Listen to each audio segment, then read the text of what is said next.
under value 10.000 kita tambah 10.000, apakah ada yang bergabung? Tidak ya. Kemudian ya sisanya paten 10.000 sehingga alokasi total 15.000. Kemudian kalau mau diperhitungkan sekalian dengan amortisasinya ya, kalau mau kita siapkan sekalian amortisasinya building 10 tahun umurnya per tahunnya 1.000.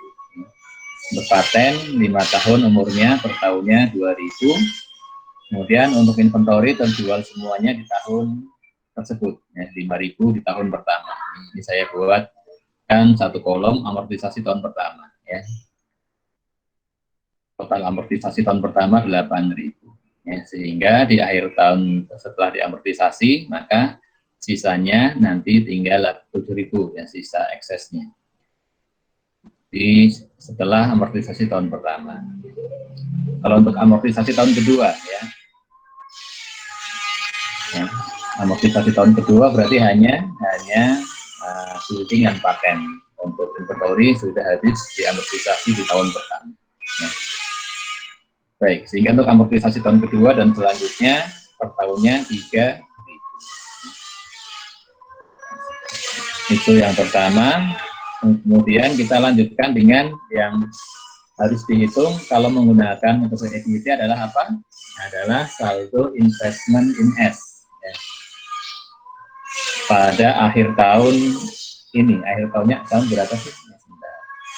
Ini kan membelinya tahun 2017, ini akhir tahun 2017 ya.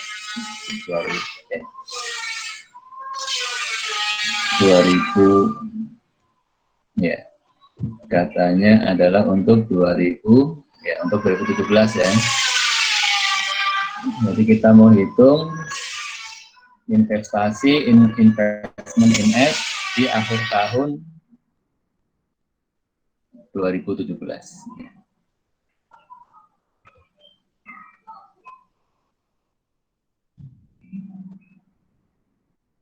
Ya, dimulai dari investasi awal 100.000, kemudian ditambah dengan kenaikan retain earnings S tahun 2016.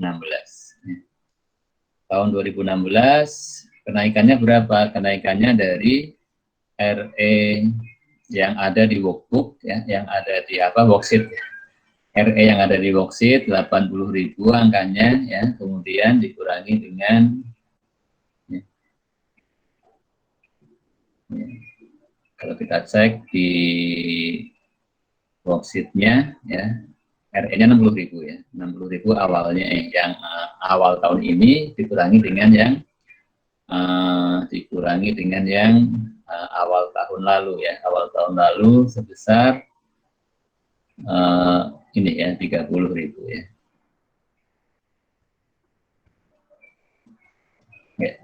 Ya, dikurangi 60 dikurangi 30 yang mendapatkan 30.000 kenaikan retain earnings S 2016 ya.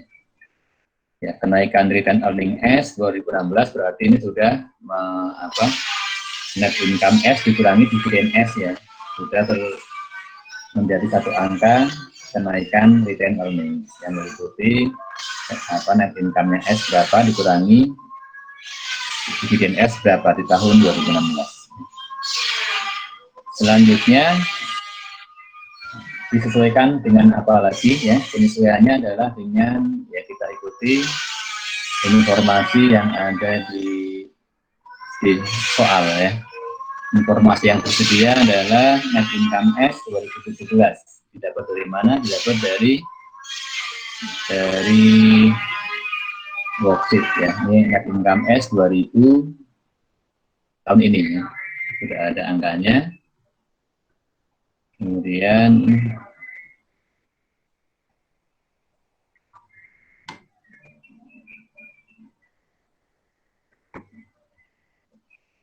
ya, selanjutnya dikurangi dengan yang dari worksheet juga sudah ada dividen S 30.000 mengurangi, kemudian kita sesuaikan dengan amortisasi ya.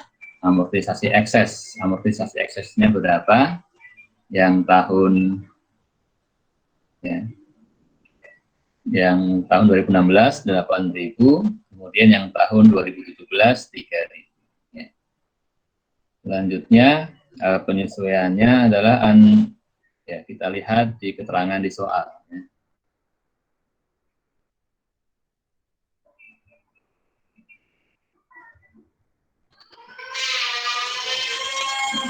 Di soal ada, untuk yang inventory kita lewat dulu ya, karena inventory-nya downstream ya, kita nanti ini belakangan saja ya, kita kumpulkan dulu yang dialokasikan untuk P dan juga untuk NCI ya, yaitu yang transaksi yang upstream ya. Yang transaksi A ini adalah yang downstream maksud saya ya. Ini adalah upstream, kita lewat dulu.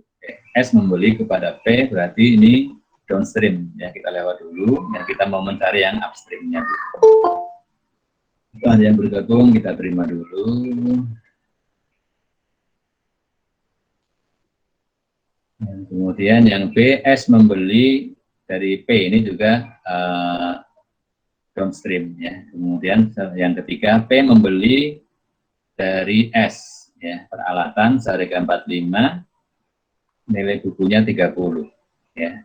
Berarti keuntungannya berapa? Keuntungannya 15.000 ya, unrealized gain ya, masa manfaat 3 tahun. Nah, ini P membeli dari S, berarti kan upstream ya. Kalau upstream itu nantinya realized gain, unrealized gain-nya dialokasikan untuk semua investor ya, sehingga bagiannya P adalah 80%, sekian ya, 80% ya. Nah, ini yang kita kumpulkan dulu di sini ya. Unrealized ya, kita di sini disesuaikan dengan unrealized gain atas penjualan equipment ya dari S kepada P, besar ya 45.000 dikurang 30.000 ya, 15.000. Kemudian ya selanjutnya kita sesuaikan dengan realized gain tahun 2016. Realized gain-nya berapa? Realized gain-nya ya sebesar depresiasi tahun 2016. Depresiasi per tahunnya kan 15.000 dibagi 3 tahun, bagi 3. Kemudian untuk tahun 2016 dibelinya 1 Oktober, berarti depresiasinya untuk 3 bulan, Oktober, November, Desember. Sehingga dikalikan 3/12 ya, atau dikalikan ya 1/4 0,25 ya. Dikalikan 3/12 ya, sehingga mendapatkan angka sekian. Kemudian lanjut lagi untuk 2017-nya ya, kan realized gain-nya, realized gain yang 2017 berapa? Sebesar depresiasi tahun 2017 ya. Selisih depresiasi expense-nya berapa ya? Sebesar ya 15.000 bagi 3 ya, 5.000 ya. Sudah, ini terkait dengan equipment. Kemudian selanjutnya informasi yang D ya.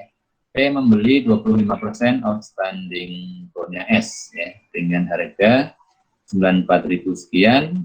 Pada waktu itu nilainya 347.034 ya. Kita hitung dulu apanya? Kita hitung dulu gain atau loss-nya ya, constructive loss atau gain-nya. Menghitungnya bagaimana? Ya dari konstruktif ini ya, yang penjualan atau yang pembelian obligasinya dulu kita hitung dari carrying value dikurangi harga yang dibayarkan. Ini adanya di mana ya, kita hitung dulu.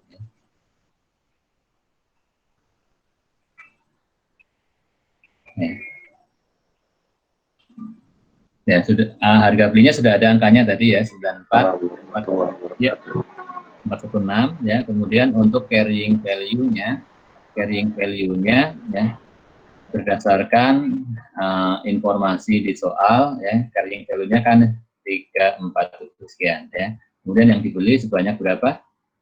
Yang dibeli sebesar 25%. Berarti carrying value-nya ya untuk 25%-nya ya. Sekian. Jadi carrying value 86.000 dibeli dengan harga 94 ya, sehingga pembeliannya loss ya, pembelian loss 7.000 sekian ya. kalian kita mau hitung untuk ya, atau kita lihat dulu ya. Ya, ini adalah penyesuaian untuk constructive loss-nya ya, sebesar ini 7.660. Kemudian P akan menghapus ya secara bertahap ya atas constructive loss itu ya. Untuk yang tahun 2016 sebesar berapa ya, sebesar ya sebesar selisih antara interest expense dengan interest revenue-nya. Ya. Interest expense 2016 berapa? Ini ya. Jadi selisih antara ya, interest revenue dengan interest expense-nya. Interest expense-nya kita kalikan dengan berapa? Dengan 25%. Ya. Sehingga mendapatkan ini ya. Jadi 25% dari interest expense di tahun 2016, kemudian dikurangi dengan interest revenue di 2016. Dan perhatikan untuk pembelian obligasinya tanggal berapa? Tanggal 2 Juli ya. Tanggal 2 Juli ya, sehingga ya untuk interest revenue-nya hanya periode yang satu periode saja ya, periodenya periode ya Juli sampai Desember 2016 ya, sehingga tadi yang diperhitungkan interest revenue-nya adalah yang ini ya, interest revenue yang diterima akhir tahun 2016 ya.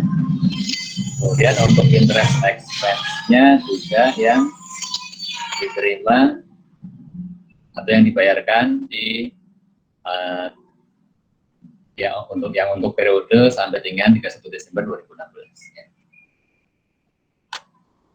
Selanjutnya penyesuaian berikutnya untuk ya yang di tahun 2017 ya.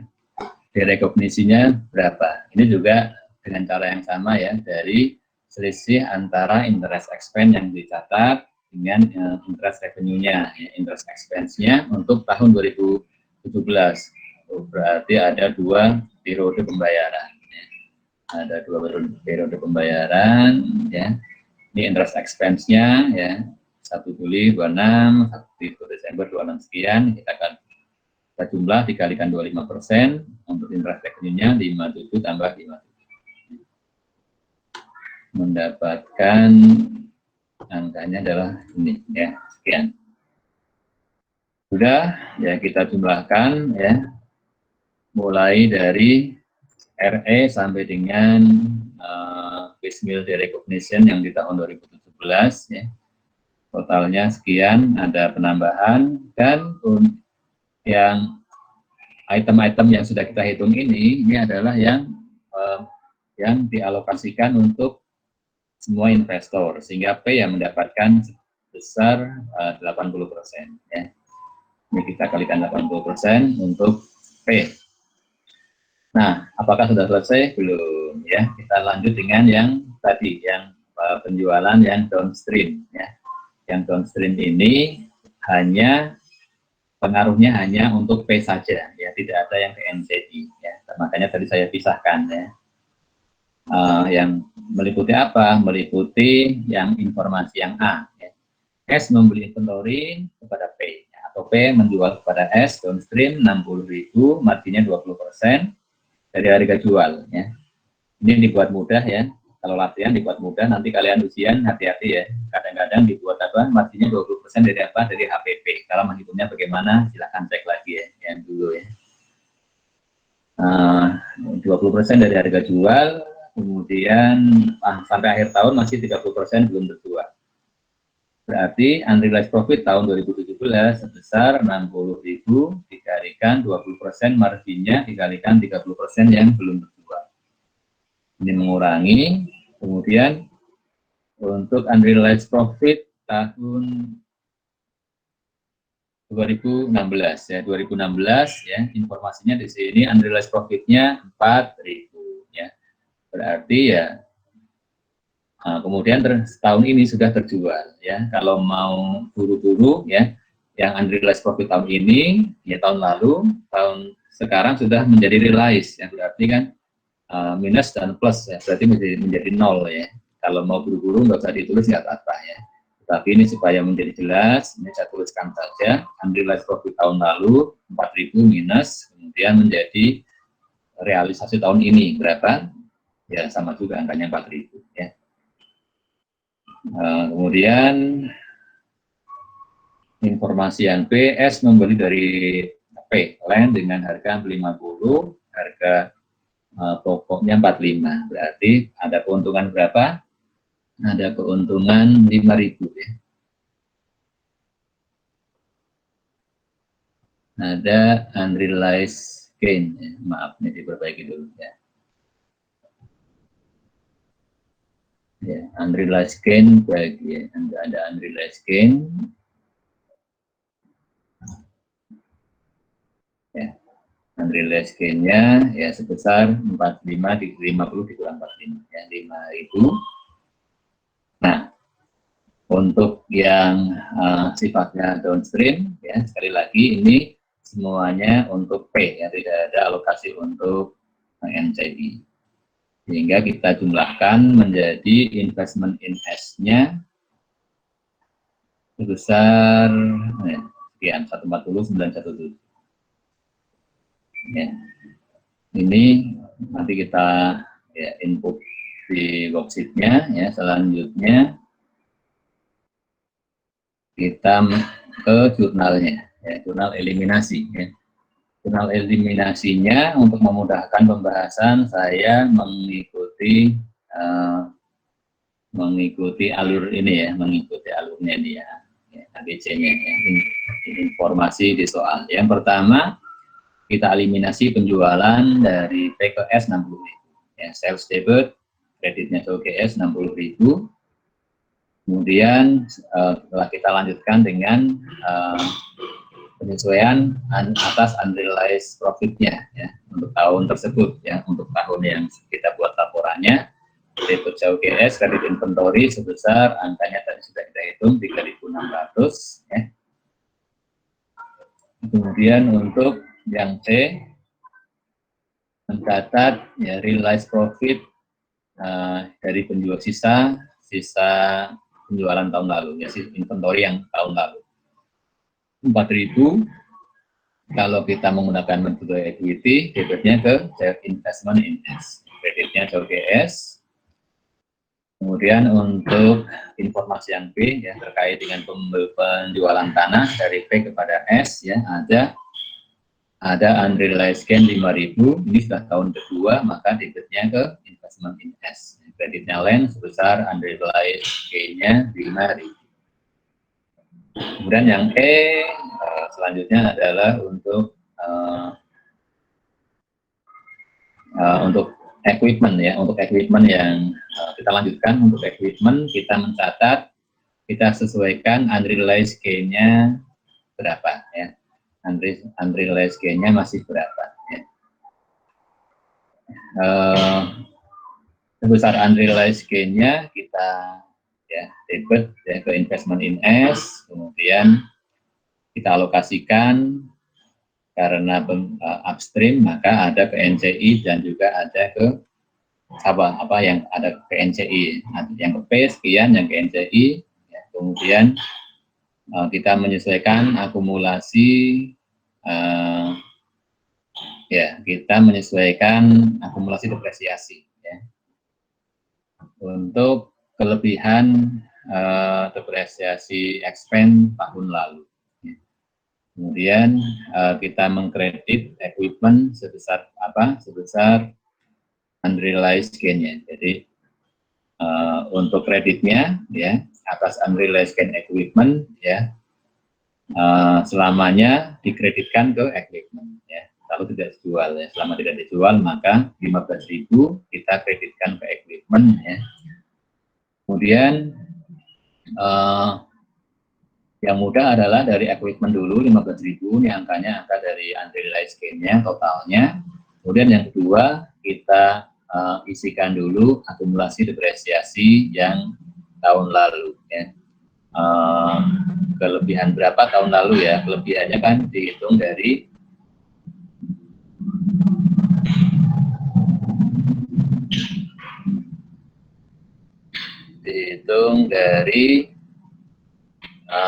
depresiasi tahun lalu ya. Depresiasi tahun lalu berapa sih? Tahun lalu kan kalau setahunnya 5.000 dikalikan 3/12 ya, berarti totalnya ya depresiasi expense tahun lalu ya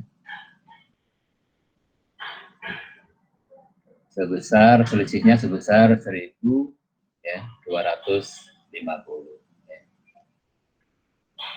Kemudian ya berarti yang belum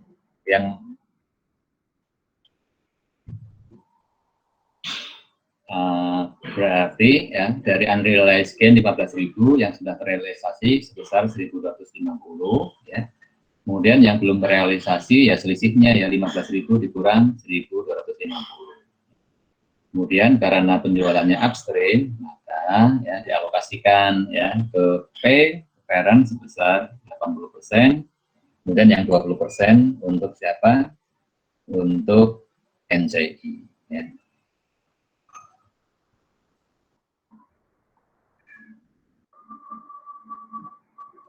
Ya, selanjutnya kita menyesuaikan untuk depresiasi expense tahun ini. Ya, depresiasi expense tahun ini kelebihan berapa? Kelebihan 5.000 ya. Kita kurangi, kita kredit depresiasi expense. Debitnya apa? Debitnya akumulasi depresiasi. Ya. Sudah, kemudian kita lanjut ke terkait dengan obligasi. Ya. Kalau terkait dengan obligasi, ya, kita perlu membuat hitung-hitungan ya. Kita perlu menghitung berapa interest expense tiap periodenya. Ya. Tadi belum sempat kita bahas dulu sekarang. Ya. Jadi kalau yang informasi yang di soal yang diketahui adalah ya ini ya. Harganya pada tanggal 2 Juli 2016 ya 94.000 sekian. Berarti ini adalah investment in bond-nya ya, atau bond investment per tanggal 2 Juli nilainya 94.418. Ini ya. Untuk angka di sini ya carrying value bond investment ya pada tanggal pembelian 94.418 ya. Kemudian untuk nilai obligasinya dilihat di soal sebesar ya 347.000 sekian ya. Ini menjadi di sini ya nilai carrying value bond payable di tanggal pembelian 2 Juli 2016. Sudah, kemudian ya selanjutnya kita perlu membuat ini ya, membuat apa? Tabel penghitungan bunga dan amortisasi. Ya, kita mulai dari yang mana nih? Informasi yang bond investmentnya ya. Bond investmentnya dibeli dengan harga 94.000 sekian, ya dengan yieldnya ya atau market rate-nya 12%. Ini menjadi ya 12% ini nanti menjadi apa? Untuk menghitung interest revenue ya. Nah, kita hitung dulu ya untuk bond investment interest revenue yang akan diterima pada akhir tahun 2016 sebesar berapa? Sebesar ya 12% setahun kan ya, 12% 1 tahun berarti untuk 6 bulan ya setengahnya ya 6% ya kali 94.000 sekian yang mendapatkan angka interest revenue-nya 5.000 sekian. Kemudian dikurangi dengan kas yang kita terima. Ya, kas yang diterima menghitungnya bagaimana? Menghitungnya dari stated rate 10% setahun ya, informasinya ada 10% setahun ya. Berarti setengah tahunnya 5% dikalikan dengan apa? Nominalnya. Nah, nominalnya berapa? Nominalnya kan kita belum tahu ya. Di soal tidak diberitahukan ya. Ya, nominalnya tidak diinformasikan, ya hanya saja ya Yang diketahui di sini adalah coupon rate-nya 10%, ya. Coupon rate 10% atau stated rate-nya 10%. Ini yang digunakan tadi untuk menghitung bunga yang dibayarkan, ya, atau yang kita terima. Ya.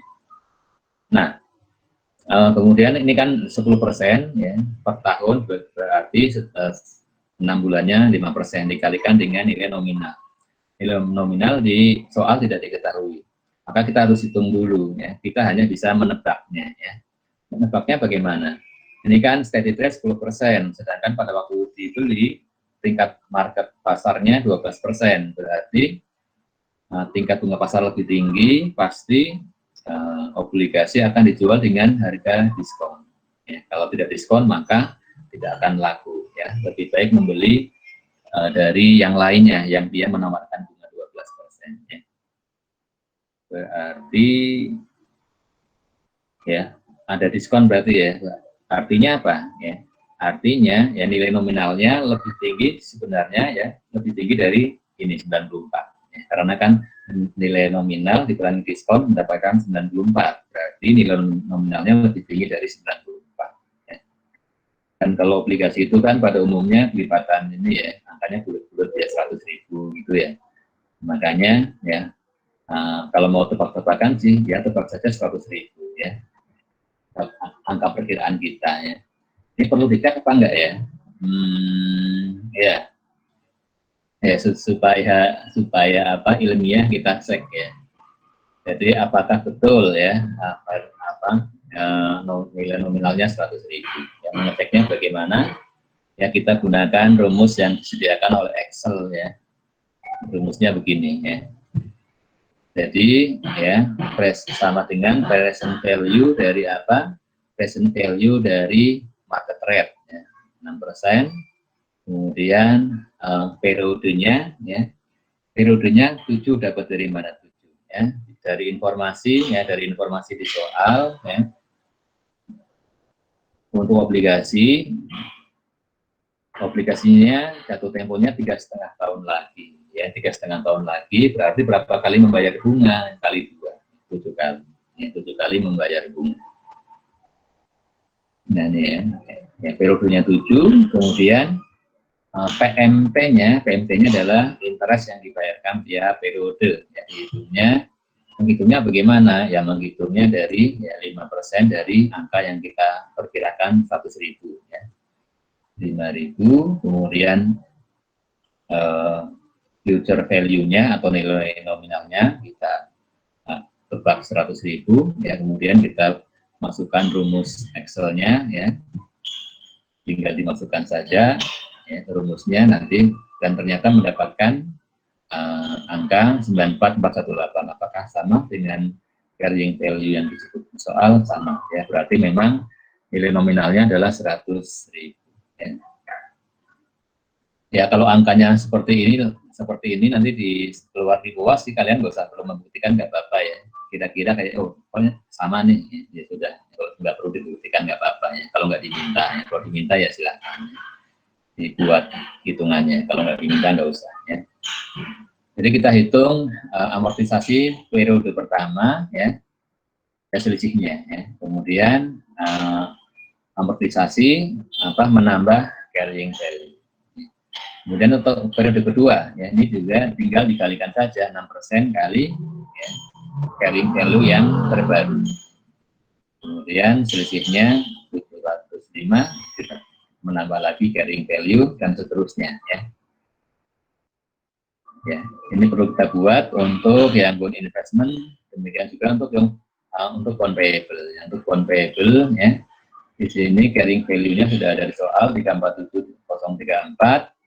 Kemudian tingkat bunganya berapa? Ini hati-hati ya, jangan main ambil, ini sudah ada 6% begitu ya. Tetapi untuk penghitungan amortisasi, menghitung interest expense dan revenue menggunakan tingkat bunga masing-masing ya.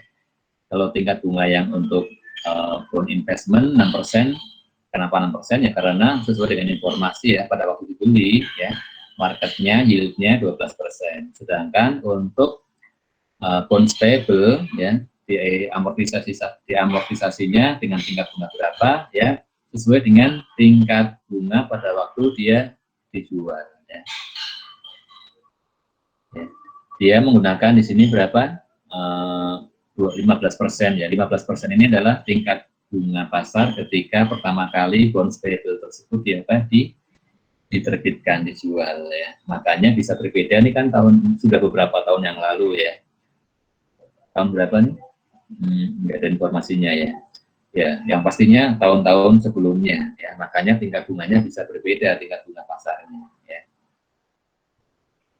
Jadi 15% untuk bond payable ya, untuk market rate, untuk bond payable ya. Maka di sini untuk interest expense-nya ya kita gunakan ya tingkat bunganya sebesar 15% setahun atau tiap periodenya 7,5% ya. Kalau menghitungnya sama, dikalikan dengan carrying value yang periode sebelumnya, kemudian dikurangi dengan cash yang dibayarkan. Bunga yang dibayarkan berapa? Berapa ya?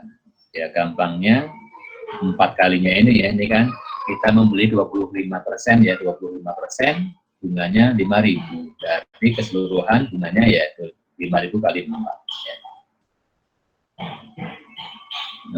Kemudian carrying ya, amortisasinya 6.000, kemudian carrying value-nya ini juga kita tambahkan ya.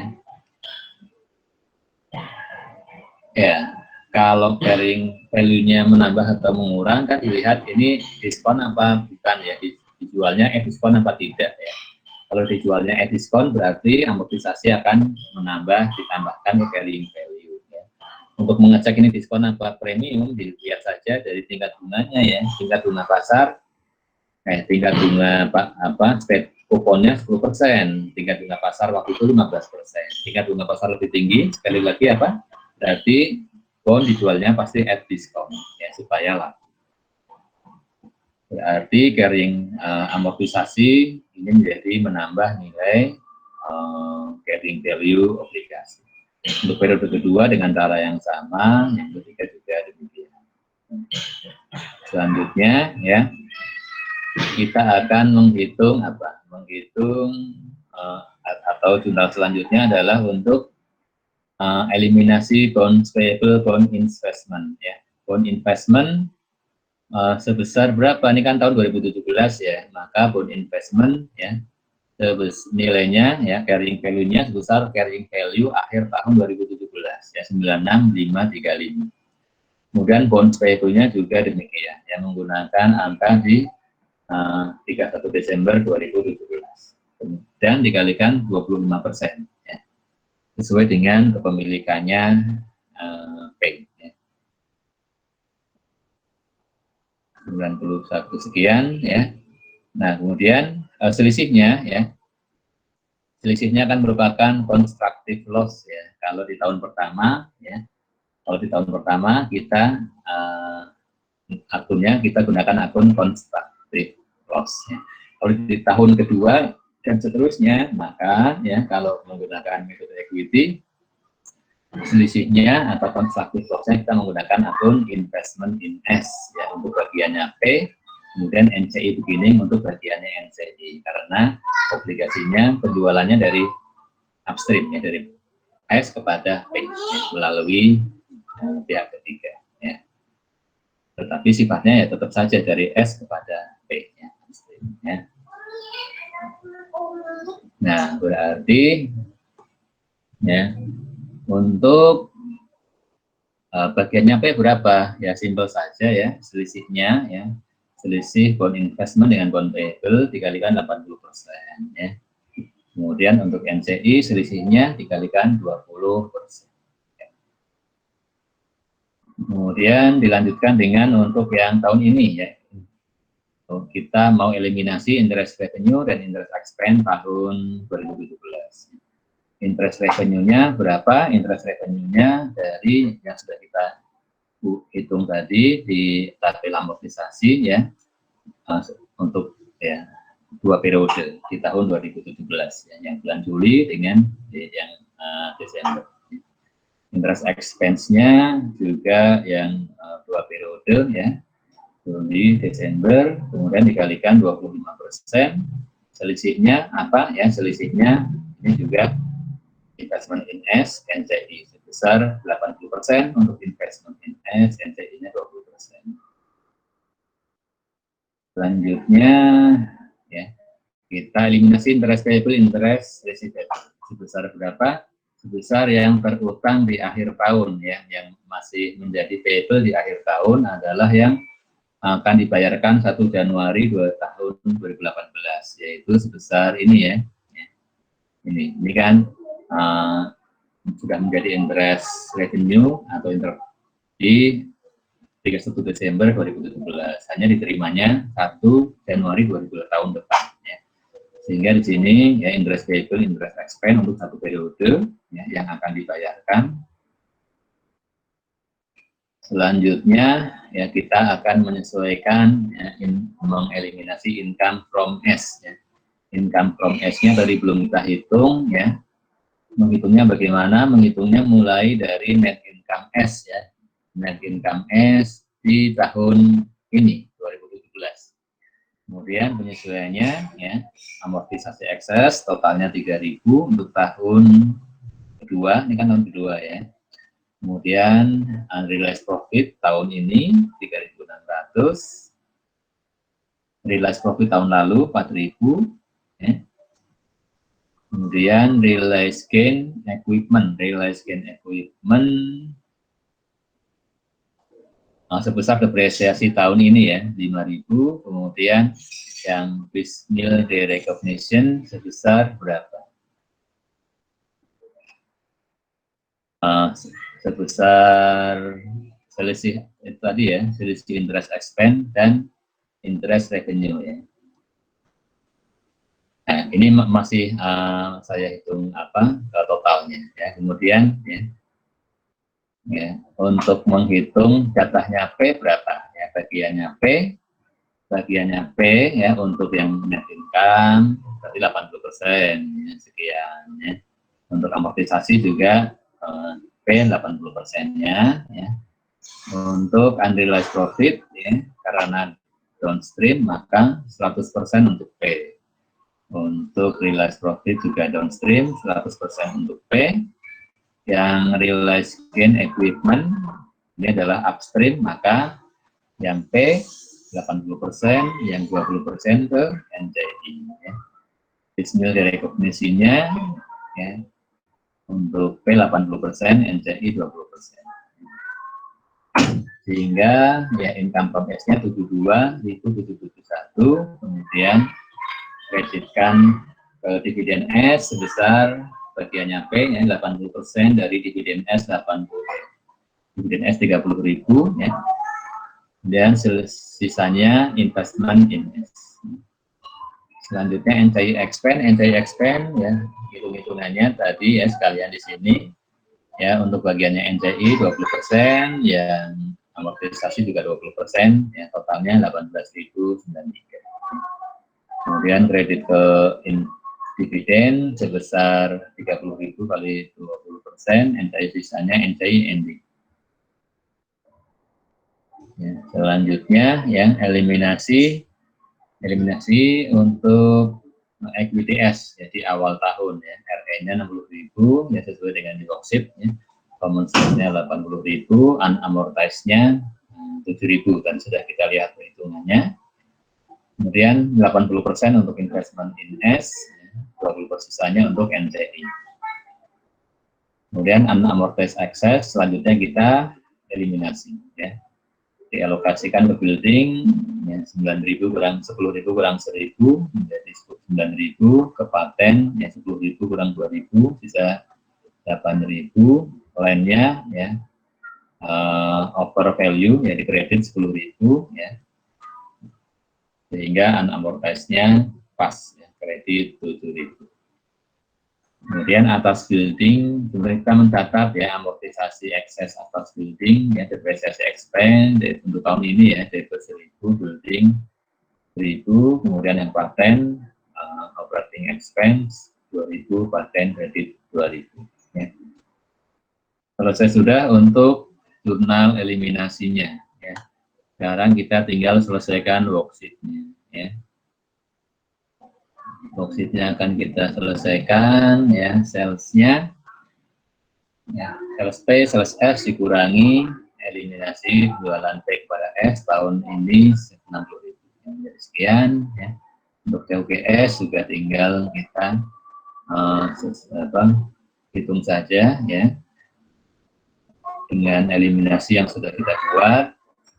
Dan interest income menjadi habis, ya, income from S habis, ya.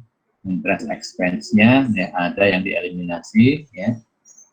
Kemudian depresiasi expense, ya, sekian, ya, ini ada expense untuk amortisasi yang paten, ya, net income-nya 297 dikurangi NCI expense mendapatkan consolidated net income 279,223, ya, kita cek apakah sama, ya, dengan net income-nya versi P, ya, versi P tadi, ya, ternyata sudah sama, ya.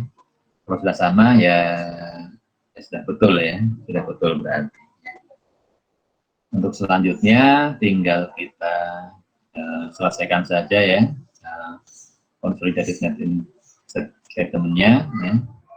Kita tinggal selesaikan saja.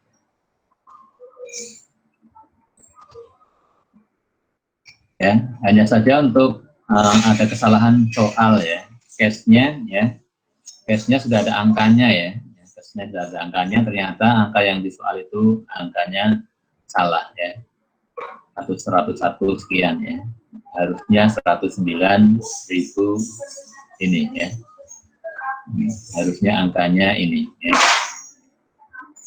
Angka yang di soal itu salah, ya. Kemudian interest receivable menjadi habis, inventory, kemudian kita cek lagi investment in S, ya. Tadi kita sudah menghitung investment in S, ya, angkanya ini, ya, 140,916 yang sudah dihitung di awal, kemudian dan ada banyak eliminasinya, ya, dan penyesuaiannya, ya. Apakah, ya, seharusnya menjadi 0, ya, dan ternyata sudah, ya, investment in S-nya sudah menjadi 0, berarti sudah betul, ya, angka investment in S kita dan juga eliminasi kita sudah betul, ya.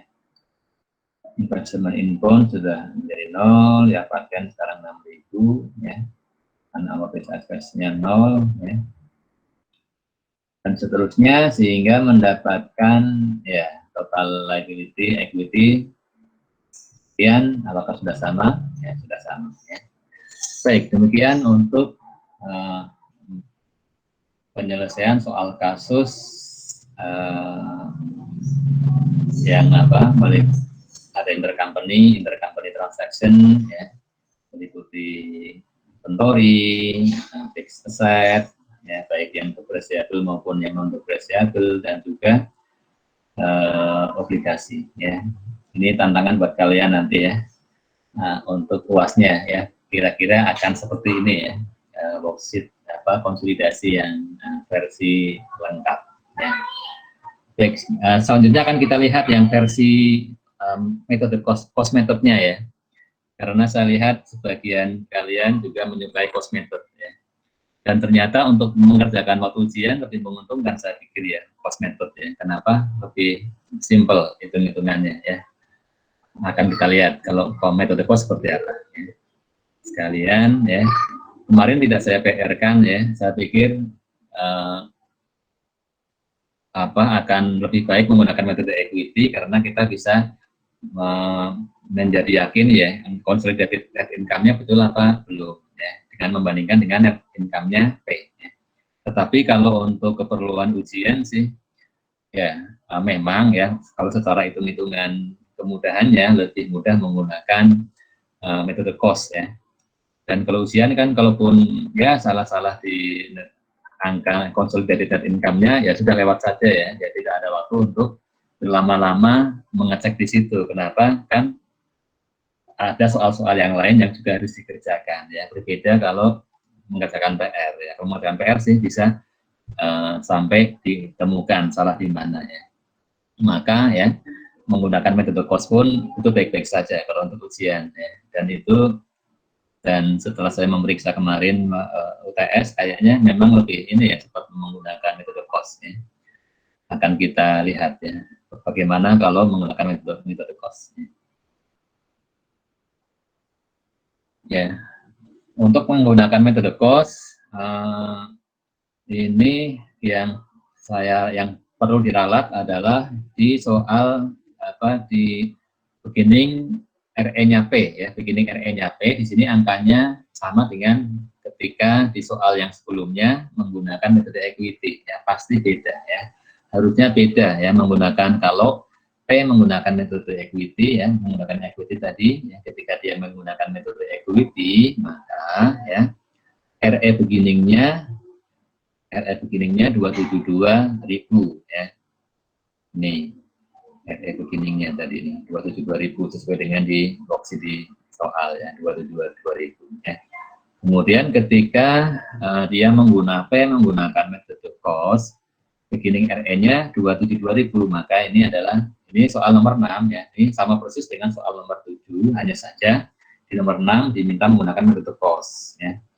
Dan kalau metode cost ya dengan data yang sama ya, kita cek sebentar ya data-data ya di soal nomor 6 ini sama persis dengan yang di soal nomor 7 ya, sehingga ya RE-nya adalah bukan 272.000 pasti bukan itu ya karena nggak mungkin sama dengan yang metode equity. Itu yang pertama harus ya kita nantinya kita apikan saja ya RE beginningnya angka itu adalah angka yang salah ya kita abaikan ini yang betulnya 279.854. Nah kemudian untuk kasnya di sini dikosongkan ya yang betul begini ya. Kenapa ya kalau dituliskan ternyata yang tadi malah salah ya. Yang tadi dituliskan yang di nomor 7 malah angkanya salah.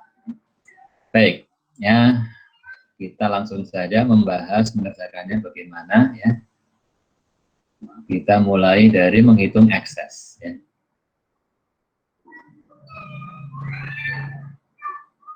Menghitung eksesnya ya kita simpel saja ya.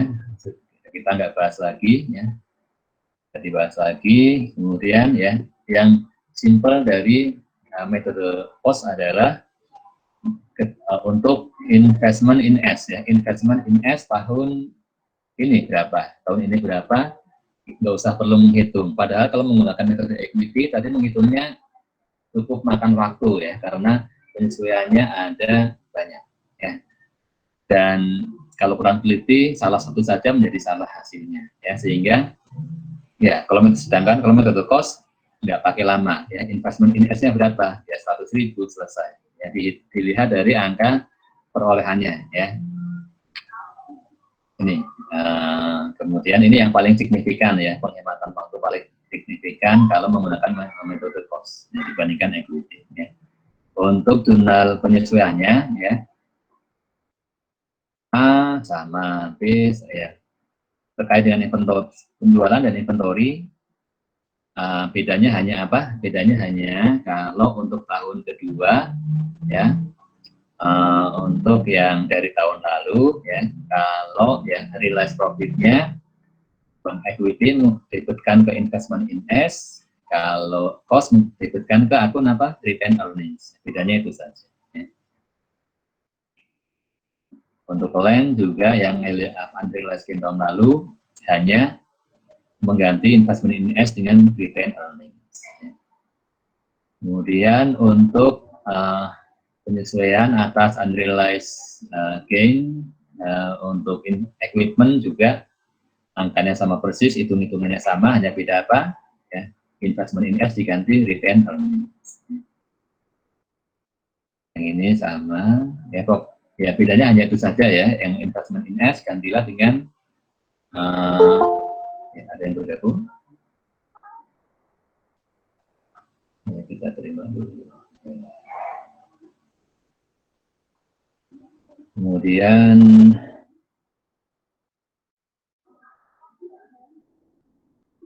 ya penyesuaian bond payable ini juga investment in S ganti retained earnings. Di sini juga untuk revenue-nya, untuk interest expense, interest income juga tinggal investment in S ganti retained earnings, interest payable sama. Kemudian yang lebih sederhana lagi yaitu apa? Tidak perlu menghitung income from S, ya. Cukup dividend income debit, kredit dividend S, ya. Hanya kita menghitung ini ya, employee expense ya. Employee expense perlu tetap dihitung, tetapi kan lebih sederhana ya. Lebih sederhananya karena kita hanya memperhitungkan ya income from S, net income S berapa ya, dikurangi dengan amortisasi, disesuaikan dengan amortisasi, dan juga disesuaikan dengan yang upstream saja ya, transaksi intercompany yang upstream ya.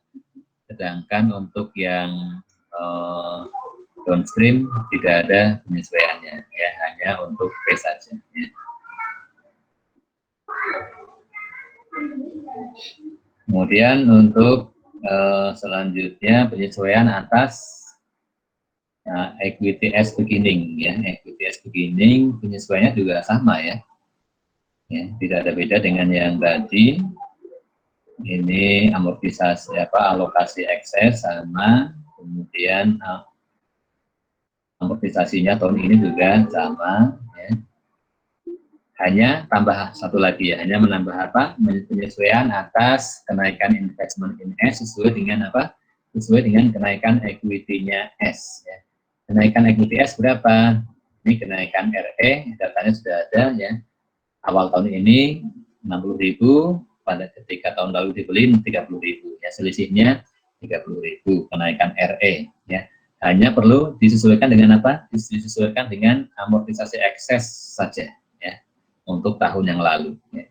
Tadi sudah dihitung 8.000 amortisasinya, sehingga kenaikan equity S-nya 22.000 ya, sehingga ya kenaikan investmentnya sebesar 80% dari 22.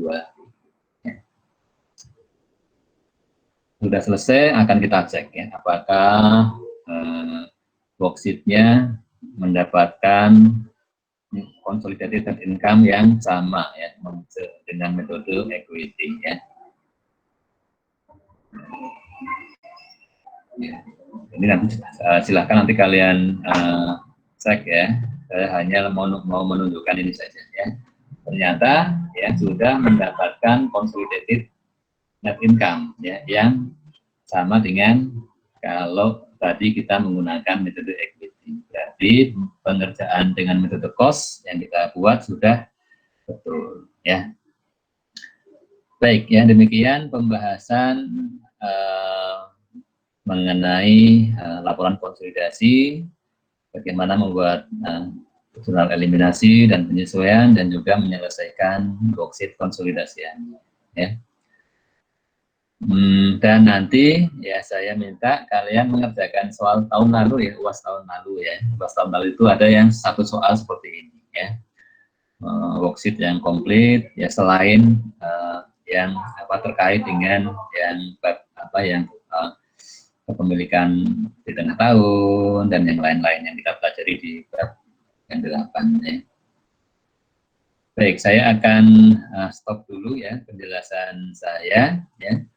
Kemudian nanti kalian ya lanjutkan lagi ya, menyimak yang video sebelumnya yang saya share, dan juga saya akan share jawaban untuk latihan yang di workbook yang bab 7 yang nomor-nomor selanjutnya. Nanti rasanya tidak perlu penjelasan panjang lebar ya, silakan dicek saja ya di jawabannya ya seperti apa ya.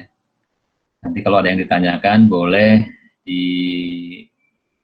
tuliskan saja di WA group ya, nanti akan coba saya respon ya kalau belum direspon oleh teman-teman yang lainnya ya. Tapi kalau teman-teman yang lain bisa merespon ya silakan ya, direspon saja nggak apa-apa ya. Baik ya, demikian ya perkuliahan kita hari ini ya. Akan saya akhiri ya ikonnya, tatap mukanya ya. Selanjutnya ya silakan kalian lanjutkan lagi kalau sudah memahami ya pembahasan yang worksheet yang pembelian interim, ya silakan akan saya share nanti soal UAS tahun lalu, ya silakan untuk dikerjakan ya. Akan kita bahas pada pertemuan yang selanjutnya ya. Baik, terima kasih atas perhatiannya. Kita akhiri. Assalamualaikum warahmatullahi wabarakatuh. Waalaikumsalam warahmatullahi wabarakatuh. Terima kasih, Pak. Terima kasih, Pak. Sehat selalu, Pak. Yuk. 오늘 구경은 여기까지. Woi.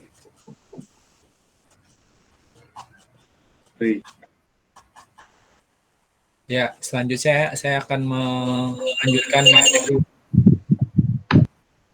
Hari ini kita akan membahas materi konsolidasi. Ya, selamat bergabung teman-teman yang baru bergabung.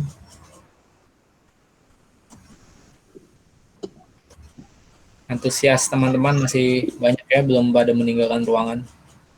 Siap. Pertama sambutan dulu dari mantan ketua kelas kita, Ria Setiawan.